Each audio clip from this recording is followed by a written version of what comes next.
නේද? මොකද්ද? මොකද්ද ඒක මොකද්ද? අද කියන්න ඕනේ. මොකද්ද කියන්නේ? සින්දුවද? සින්දු කියන්න බෑ. සින්දුව කියන්න බෑ. කියන්න සින්දු. හැබැයි ඒක වෙලා යයි ඕනේ. කමක් නැහැ අපිට වෙලා තියෙනවා අපි වෙන ප්‍රෝග්‍රෑම් එක කැන්සල්. බය වෙනවද? ඇයි ඒ? මම බොහොම බය වුණා. මගේ පනේ පා වුණා. තේ දුලහඬ හොල් කර මාව හසුණා. මම බොහොම බය වුණා. මගේ පනේ පා වුණා. තේ දුලහඬ හොල් මාව හසුණා. මම උස්සරේකට ගියා සින්දු කියන්නේ. මම අපසු වෙන්න ලැබුණා ජාමේ දුලහඬ.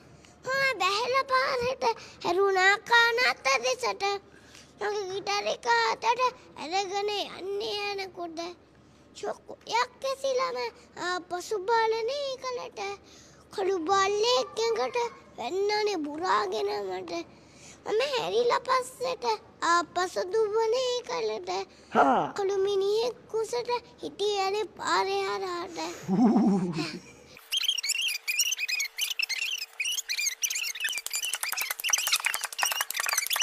හොඳ නෑ පාරේ නටන්න. අපි යමුකෝ එහාට. ගියා මිනි කන අත්තට. ගියා මිනි කන අත්තට.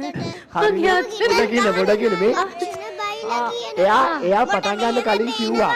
මලවිනි නැගිටලා එනවා. හරි විවාන. හරි අපුඩි. සුතු එපා නටන්න. අපි යමුකෝ ගෙදරට. අපේ අම්මා හොයන්න ආදර බේබි හරියට. මම මෙහෙම කිව්වම ඒ පෙන්න ආසට හු කියාගෙන නැවත පෙන්න පොළවට. හරි ඔය ඉන්නේ විවාන අහන්නකෝ. අපි විවාන අපුඩියක් ගාමු ඉස්සෙල්ල. හරිනේ. හරි තව තියෙනවා අපේට. ඇගේ දත් දෙක අත්තිකයි ඇස් දෙක ගිනි ගොඩක් වගේ. මම පෙන්න ආසට ගිටාර එක ගත්තු තේකට දුන්නා ඔළුවට ගිටාර එක කෑලි හැලෙන්න.